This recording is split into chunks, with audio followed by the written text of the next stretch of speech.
Ini menarik Pak, tapi sebelum Anda lanjutkan saya mau ke PNM. Kalau tadi disampaikan bahwa ini banyak yang menggunakan produk syariah. Tapi yang menjadi tantangan seperti dikatakan Pak Halim adalah edukasi, bisa saja edukasi maupun promosinya itu terasa berat, sulit untuk menjangkau begitu orang-orang yang sudah paham akan literasi. Bagaimana kemudian strategi yang dilakukan PNM untuk ini? Baik Mbak Hesil, bagi kami melihat sebagai lembaga pembiayaan, tentu supply and demand kami perhatikan. Ya. Dan di sini tentunya adalah bagaimana kami memberikan layanan yang bisa mendorong minat animo tadi menjadi semakin tergerak. Kami melihat bahwa layanan syariah itu sebetulnya kan sifatnya kan inklusif ya, tidak eksklusif gitu.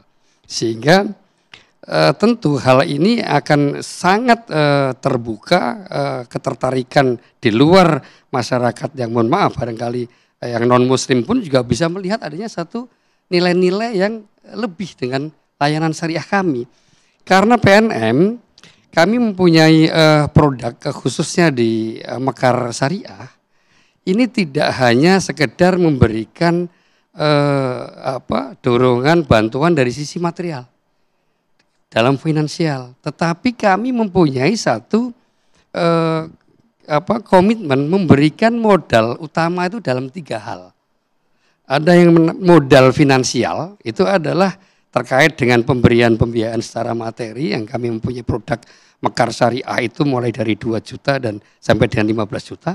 Dan terkhusus lagi ini sebetulnya nasabah kami ini 100% adalah perempuan. Gitu. Kemudian berikutnya kami memberikan modal intelektual.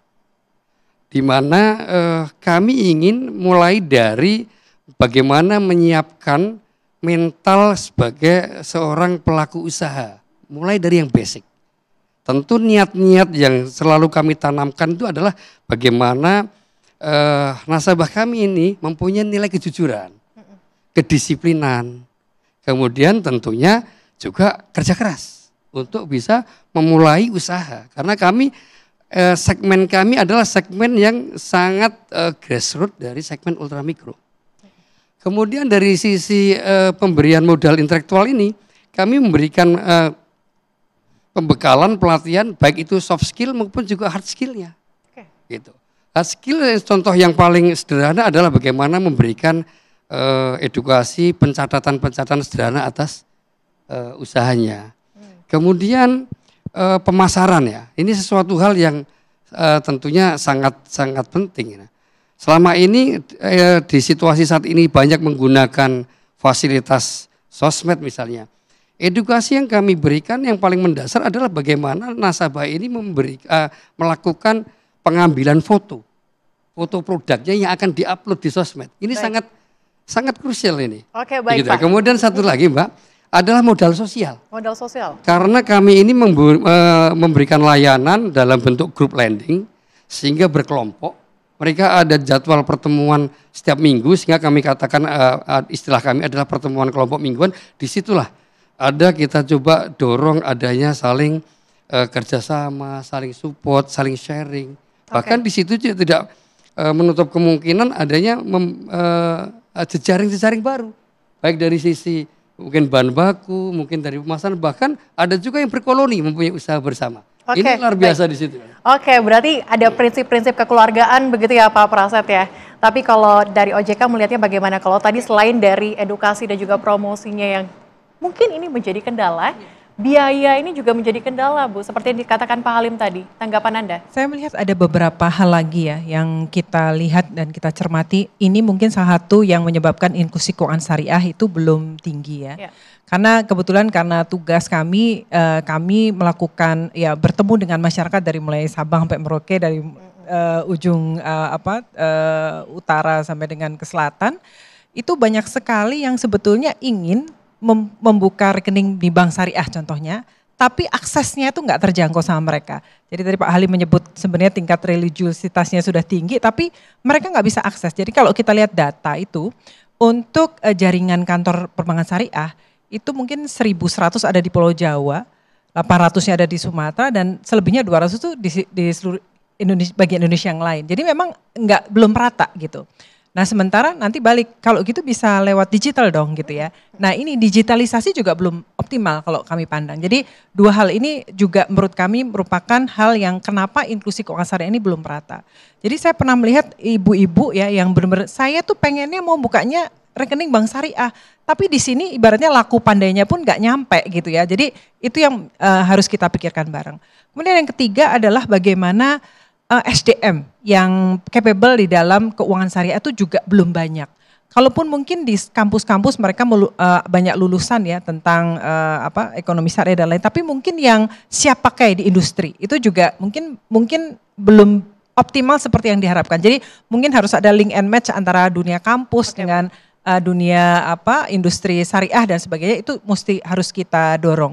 Kemudian diferensiasi produk, tadi Pak Halim mengatakan selain mungkin dipersepsikan mahal, juga sebenarnya mereka persepsi masyarakat produknya sebenarnya sama ya dari yang konvensional, cuman mungkin dengan istilah-istilah yang sedikit berbeda. Jadi ayo, saya juga selalu mengajak pelaku usaha ekonomi syariah ya, keuangan syariah, ayo ciptakan produk-produk yang sesuai dengan kebutuhan masyarakat, benar-benar produk syariah seperti itu. Jadi 4 hal itu Mbak menurut kami yang 4 hal yang paling penting untuk didorong begitu ya. Tapi yang menjadi pertanyaan kita juga bagaimana kemudian produk yang dipersiapkan untuk menginovasikan atau mendorong literasi dan juga inklusi. Tapi kita jawab nanti Pak, dijawab nanti usai jeda berikut. Tetaplah bersama kami pemirsa.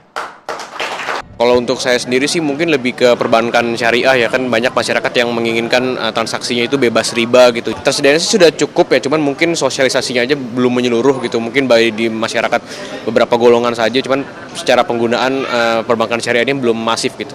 Kredit sih, kredit syariah untuk UMKM kan, untuk pinjaman buat modal dan sebagainya.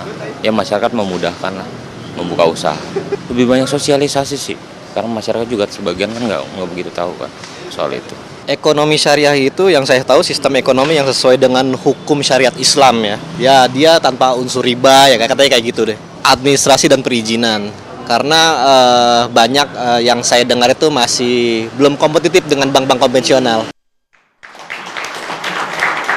Baik pemirsa, kembali di Indonesia Business Forum yang menjadi pertanyaan kita, produk dan inovasi apa yang akan didorong oleh Bank Indonesia untuk meningkatkan inklusi maupun literasi dari keuangan syariah. Pak Imam silakan. Baik, tadi Ibu Kiki sebenarnya sudah dengan apik mencoba menyampaikan adalah pertama produk inovasi itu yang sesuai dengan kebutuhan. Jadi kalau bahasanya itu personalized gitu. Dan itu pasti mempunyai nilai dibandingkan yang sifatnya itu adalah umum. Itu yang pertama.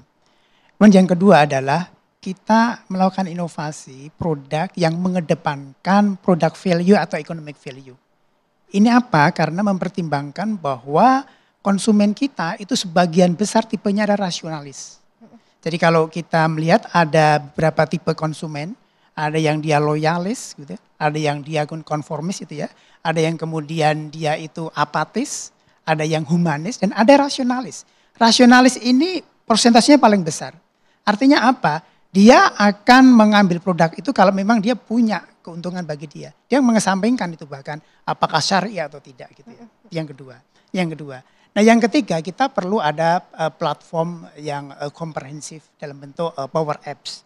Sehingga produk dengan satu layanan yang bisa dalam satu aplikasi yang bisa mengintegrasikan berbagai layanan. Dan ini alhamdulillah ini perbankan syariah kita juga sudah maju untuk itu. Bahkan mungkin kita lihat ada mobile yang dimiliki itu mungkin lebih maju misalkan dibandingkan konvensional. Oke, tetapi